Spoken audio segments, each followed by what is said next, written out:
السلام علیکم ورحمۃ اللہ وبرکاتہ۔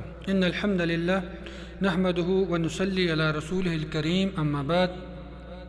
جبریل علیہ السلام نبی صلی اللہ علیہ وسلم کے پاس آتے ہیں اور کہا کہ اے محمد مجھے ایمان کے متعلق بتائیے۔ تو آپ نے فرمایا ایمان یہ ہے تو اللہ پر ایمان لائے، اس کے فرشتوں پر ایمان لائے، اس کی کتابوں پر ایمان لائے، اس کے رسولوں پر ایمان لائے، اور قیامت کے دن پر اور اچھی اور بری تقدیر پر ایمان لائے۔ تو اسلام کا پہلا رکن اللہ تعالیٰ پر ایمان لانا ہے۔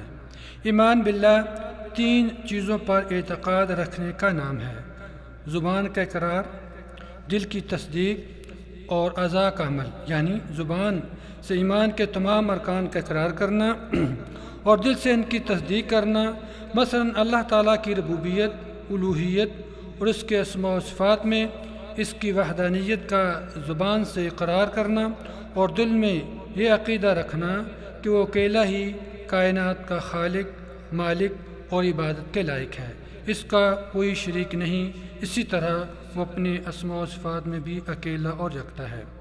ایمان باللہ کا پہلا لازمی تقاضا اس بات کا پختہ اعتقاد رکھنا کہ اللہ تعالیٰ ہی خالق، مالک، رازق ہے اور تدبیر کائنات کا تنہا مالک ہے، اسے توحید ربوبیت بھی کہتے ہیں۔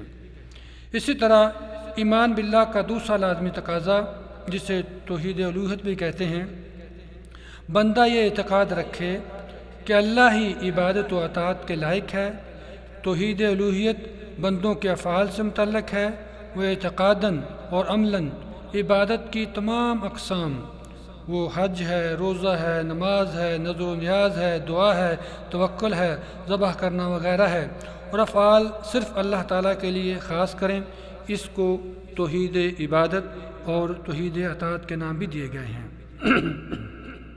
اسی طرح ایمان باللہ کا تیسرا لازمی تقاضا یہ ہے کہ اس بات پر پختہ اعتقاد ہو کہ اللہ تعالیٰ کے تمام اسماء حسنی اچھے ناموں سے موسوم اور صفات کاملہ سے متصف ہے، کہ اللہ تعالیٰ تمام اسماء حسنی سے موسوم اور صفات کاملہ سے متصف ہے اور اپنے ان اسماء حسنی اور صفات کمال میں یکتا ہے، جن کا ذکر اس نے اپنی کتاب قرآن مجید کے اندر کیا ہے یا اس کے رسول صلی اللہ علیہ وسلم نے اپنی احادیث مبارکہ میں کیا ہے۔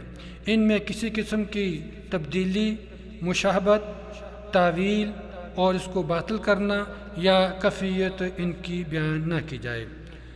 اسی طرح اللہ تعالیٰ فرماتے ہیں وَلِلَّهِ الْأَسْمَاءُ الْحُسْنَىٰ فَادْعُوهُ بِهَا، اللہ تعالیٰ کے لیے اچھے اچھے نام ہیں، لہٰذا تم اسے انہی ناموں سے پکارو۔ دوسرا رکن اسلام کا دوسرا رکن ایمان کا وہ فرشتوں پر ایمان لانا ہے۔ اس بات پر پختہ اعتقاد رکھنا کہ ملائکہ اللہ تعالیٰ کی ایک مخلوق ہے جسے اللہ نے نور سے پیدا فرمایا ہے، وہ اللہ تعالیٰ کی اطاعت و فرمانبرداری کرتے ہیں اور وہ انہیں جو حکم دیتا ہے وہ کر گزرتے ہیں اور اس کی نافرمانی نہیں کرتے، اور دن رات اس کی تسبیح بیان کرتے ہیں، اس سے ذرا نہیں اکتاتے۔ ان کی تعداد کا علم صرف اللہ تعالیٰ کو ہے۔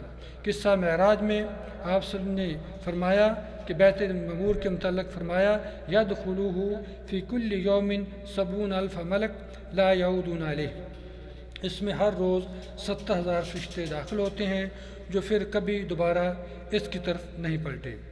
اللہ تعالیٰ نے ان کے ذمہ مختلف قسم کے فرائض سونپ رکھے ہیں، ان میں اتنی ہی طاقت ہے جس قدر اللہ تعالیٰ نے انہیں عطا کی ہے، اس کے باوجود وہ اپنے اور دوسروں کے کسی نفع نقصان کے مالک نہیں، اس لیے کسی قسم کی عبادت کو ان کے لیے بجا لانا یہ جائز نہیں، چاہے جائے کہ انہیں اللہ تعالیٰ کی صفات سے متصف کیا جائے۔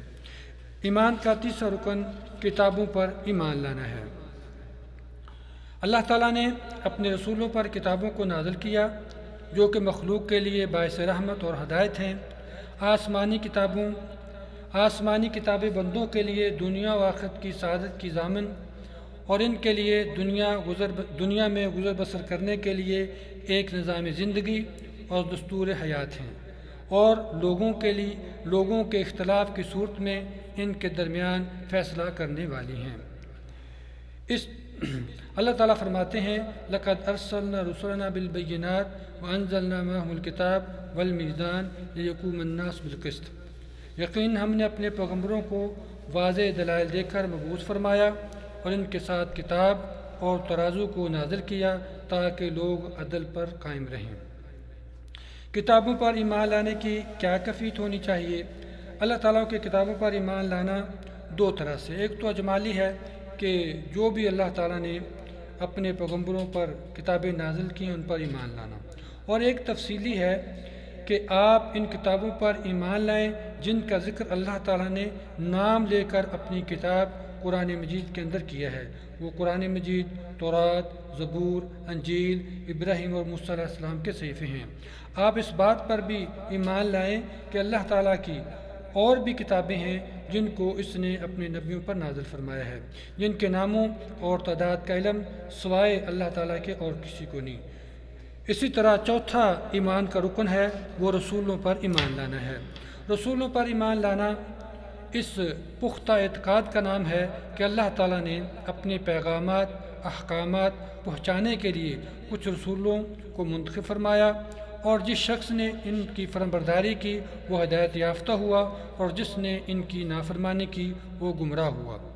اور اللہ تعالیٰ نے ان کی طرف جو کچھ نازل فرمایا انہوں نے اسے مخلوق تک واضح طور پر پہنچا دیا، اس میں نہ تو انہوں نے کچھ تبدیلی کی اور نہ ہی کچھ چھپایا۔ انہوں نے امانت کو ادا کر دیا، انہوں نے امت کی خیر خواہی کی اور اللہ تعالیٰ کے راستے میں جہاد کرنے کا حق ادا کر دیا اور لوگوں پر حجت قائم کر دی۔ اور محمد صلی اللہ علیہ وسلم سب رسولوں میں سے افضل رسول ہیں، آپ سب سے آخری نبی ہیں اور بنی آدم کے سردار ہیں، اور آپ کی امت دنیا میں آنے کے اعتبار سے سب سے آخری امت ہے، لیکن قیامت والے دن سب سے پہلے اٹھائی جائے گی۔ ایمان کا پانچواں رکن آخرت پر ایمان لانا ہے۔ دنیاوی زندگی کی انتہا اس کے بعد ایک دوسرے جہاں میں داخل ہونے پر پختہ اعتقاد رکھنے کا نام قیامت کے دن پر ایمان لانا ہے، جو موت سے شروع ہو کر قیامت کے آنے، پھر اٹھائے جانے، حشر و نصر اور جزا و سزا اور لوگوں کے جنت یا جہنم میں داخل ہونے تک کو شامل ہے۔ آخرت پر ایمان لانا ارکان میں سے ایک ہے جن کے بغیر انسان کا ایمان مکمل نہیں ہوتا۔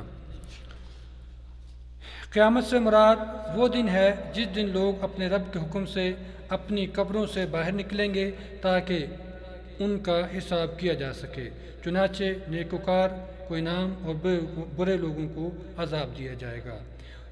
ایمان کا چھٹا رکن تقدیر پر ایمان لانا ہے۔ اللہ تعالیٰ نے اپنے علم اور ارادے سے کائنات کا ہر امر اور انسان کی اچھی اور بری تقدیر ان کے وجود سے قبل ہی مقرر فرما دی۔ اللہ کے علم کی نہ تو کوئی ابتدا ہے اور نہ ہی کوئی انتہا۔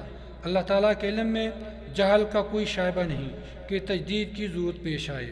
اللہ تعالیٰ کہتے ہیں الم تعلم ان اللہ یعلم ما فی السماء والارض ان ذلک فی کتاب ان ذلک علی اللہ یسیر۔ کیا تم نہیں جانتے کہ آسمانوں اور زمین کی ہر چیز اللہ کے علم میں ہے، سب کچھ ایک کتاب کے اندر درج ہے اور یہ سب اللہ تعالیٰ کے لیے آسان ہے۔ چنانچہ بندوں سے جو بھی اقوال و افعال صادر ہوتے ہیں یا جن کاموں کو وہ ترک کرتے ہیں وہ سب اللہ تعالیٰ کے علم اور اس کی تقدیر میں لکھے ہوئے ہیں، اور اللہ تعالیٰ اپنی مشیت سے ان کو پیدا کیا ہے۔ اللہ تعالیٰ فرماتے ہیں واللہ خلقکم وما تعملون، حالانکہ اللہ نے تم کو اور جو تم کرتے ہو سب کو پیدا کیا ہے۔ اسباب کو اختیار کرنا تقدیر اور توکل کے منافی نہیں، بلکہ یہ اسی کا ایک جز ہے۔ رسول اللہ صلی اللہ علیہ وسلم جو سید المتوکلین تھے اور جن کا اپنے رب پہ قوی توکل تھا، وہ بھی اسباب کو اختیار کرتے تھے۔ آپ نے جنگ احد کے اندر 2 زریں پہنی ہوئی تھیں۔ اللہ تعالیٰ سے دعا ہے اللہ تعالیٰ ہمیں حق کو سمجھنے کی اور اس پہ عمل کرنے کی توفیق عطا فرمائے۔ السلام علیکم ورحمۃ اللہ وبرکاتہ۔